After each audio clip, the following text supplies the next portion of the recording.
Imagine losing 60% of everyone you know. Not in a war. Not in a famine. In just 4 years. Your parents. Your children. Your closest friends.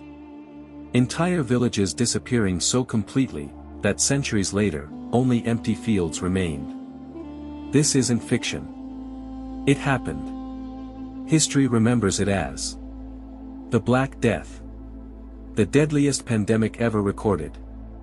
For centuries, people believed they already knew how it began. A few infected rats. A few unlucky ships. A disease that spread by accident. But modern historians and scientists now paint a far more disturbing picture.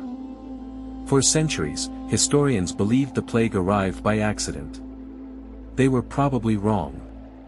Evidence now points toward a brutal medieval siege, where desperate soldiers may have unknowingly transformed a regional outbreak into a catastrophe that changed the fate of Europe.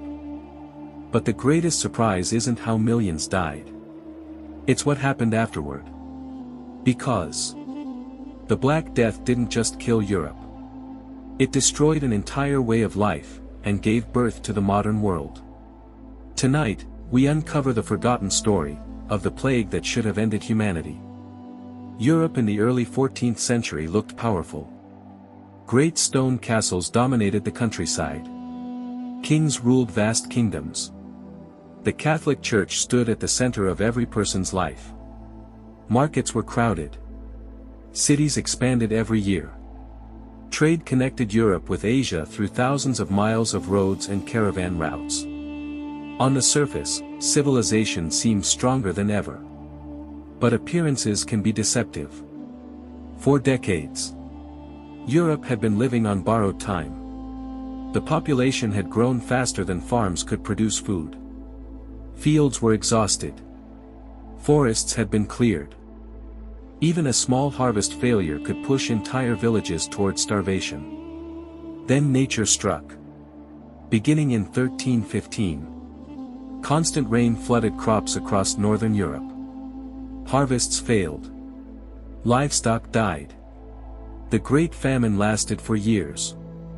Millions survived, but barely. Children grew up malnourished. Immune systems weakened. Entire communities became vulnerable to disease. Europe recovered, but never completely.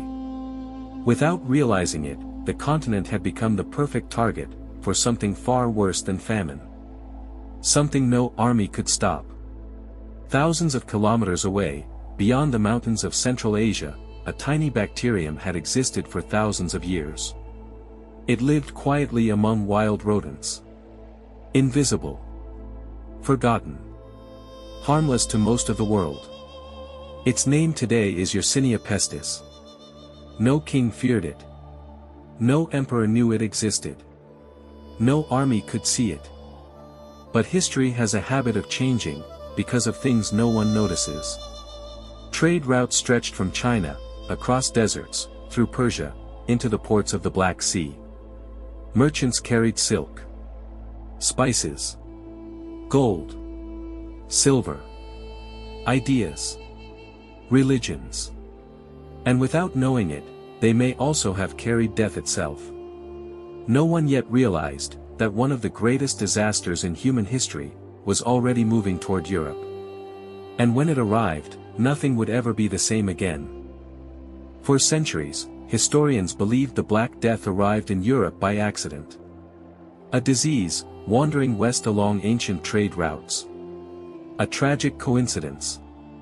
But history is rarely that simple. To find the plague's true turning point, we have to travel to the northern coast of the Black Sea. To a wealthy trading city, called Kaffa. Today, it is known as Feodosia in Crimea. But in 1346, Kaffa was one of the richest ports in the world. Owned by merchants from Genoa, its warehouses overflowed with silk, spices, gold, and treasures arriving from Asia. Everything passing between east and west passed through Kaffa. Which also meant, if death ever reached its gates, Europe would be next. Outside the city's walls, an enormous Mongol army waited. Led by Khan Janabeg, the Golden Horde surrounded Kaffa. Their plan was simple. Starve the defenders. Break the walls. Capture the city. At first, everything went according to plan. Then, something unexpected happened. Soldiers inside the Mongol camp began collapsing. Healthy men were suddenly covered with black swellings. High fever. Vomiting. Delirium. Within days, they were dead. No physician understood why. No priest could explain it. Even the Mongols, masters of conquest, had found an enemy they could not fight. The plague had reached their army. Most commanders would have retreated. Janabeg did something almost unimaginable. According to the contemporary chronicler Gabriel de Demussy, the Mongols loaded plague victims onto giant siege catapults, and hurled the corpses over the city walls. Dead bodies crashed into streets, houses, marketplaces. Panic spread immediately. The defenders desperately buried the corpses in the sea. But fear had already entered the city. For centuries, many historians called this the first recorded act of biological warfare. Modern historians debate how much these corpses actually spread the plague. Some believe infected fleas and rats played the larger role. Others argue the psychological shock alone was devastating. Whatever the exact mechanism, one fact is beyond dispute. Soon after, the disease was inside Kaffa. And Europe was only a few ships away. The Genoese merchants knew the city was doomed. They loaded everything they could onto their ships. Silk. Silver. Food. Families. Children. Sailors. And without realizing it, they also carried invisible passengers. Some historians believe infected fleas, traveling aboard ships, helped spread the disease into Mediterranean ports. Others emphasize the role of infected rodents and crowded trade networks. Whatever the exact route, the result was catastrophic. Ship after ship crossed the Mediterranean, stopping at Constantinople, Messina, Genoa, Venice, Marseille. Every port welcomed trade. Every port welcomed death. Europe had opened its gates to an enemy no one could see. At first, people believed it was just another illness. A fever. Nothing more. They were horribly wrong. Because within months, entire cities would begin dying faster than they could bury the dead. And the next secret explains why medieval Europe never had a chance. The first victims died quietly. A merchant. A sailor. A child. No one suspected they were witnessing the beginning of history's deadliest pandemic. Doctors blamed poisoned air. Some believed the planets had aligned in a cursed position. Others claimed God was punishing humanity for its sins. No one knew the truth. Because the real killer was invisible. By the time the first symptoms appeared, it was already too late. The disease had found exactly what it needed. Crowded cities. Poor sanitation. Busy marketplaces. Constant movement of people and goods. Europe had unknowingly built the perfect highway for death. The Black Death was caused by a bacterium now known as Yersinia pestis. Modern scientists believe it spread through several routes. Infected fleas. Rodents. And in some cases, directly from person to person through the lungs. For centuries, people blamed rats alone. But modern research suggests the story was far more complicated. The plague moved through a deadly combination of fleas, rodents, human travel, and crowded living conditions. No matter which path it took, the result was always the same. Once it entered a town, it spread with terrifying speed. There was no medicine. No antibiotics. No understanding of bacteria. No way to stop it. Entire families became infected within days. As the plague advanced, daily life collapsed. Markets closed.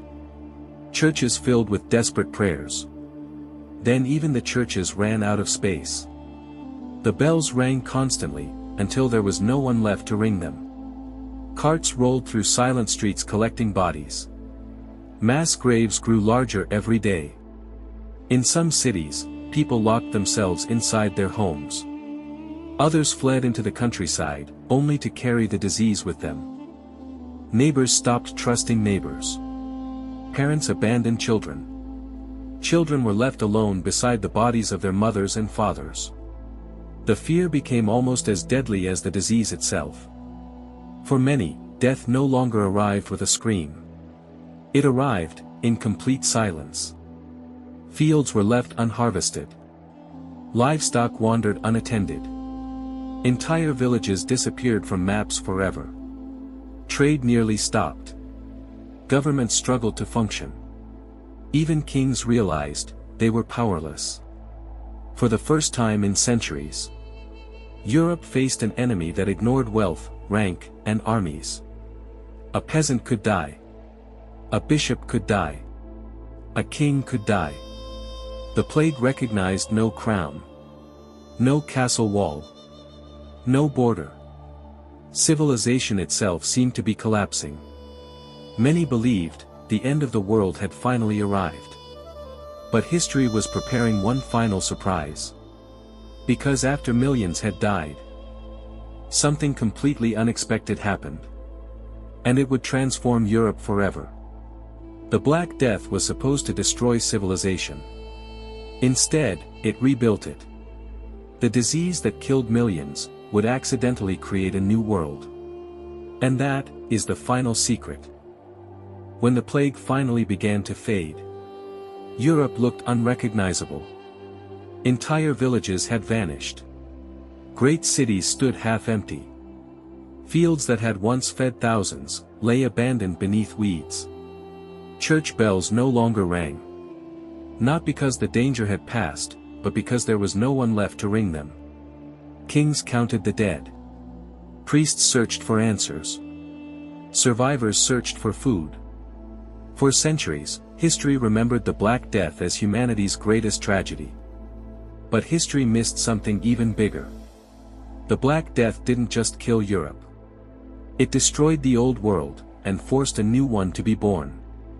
Before the plague, Europe's economy depended on one thing: labor.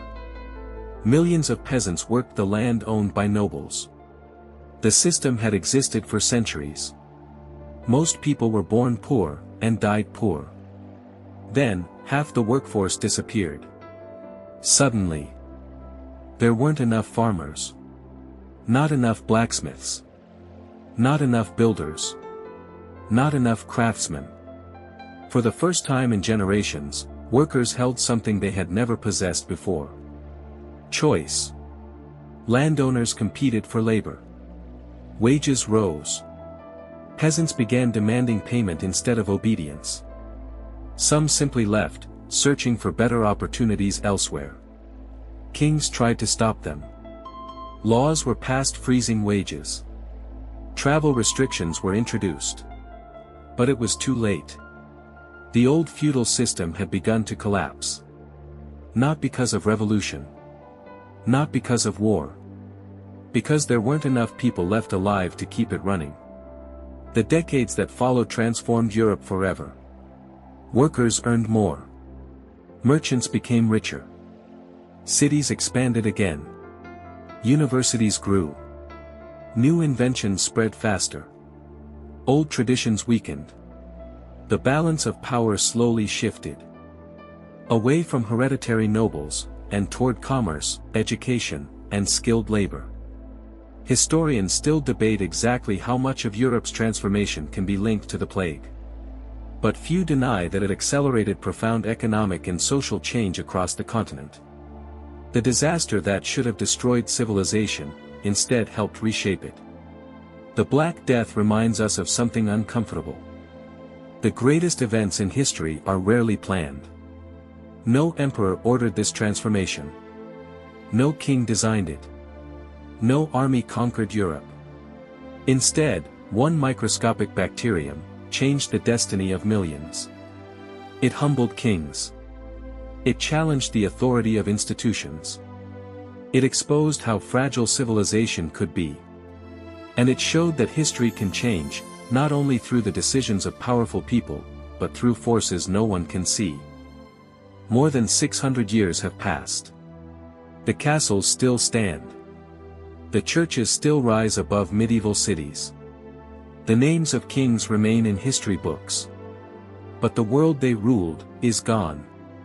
Not because an enemy army defeated it. Not because an empire invaded. But because an invisible disease rewrote the rules of society. The Black Death was one of humanity's darkest catastrophes. Yet from its devastation, a different Europe slowly emerged. Sometimes, history isn't shaped by the strongest empire, or the greatest general. Sometimes, history changes because of something so small, that no one notices it, until it's too late. Empires rise. Civilizations fall.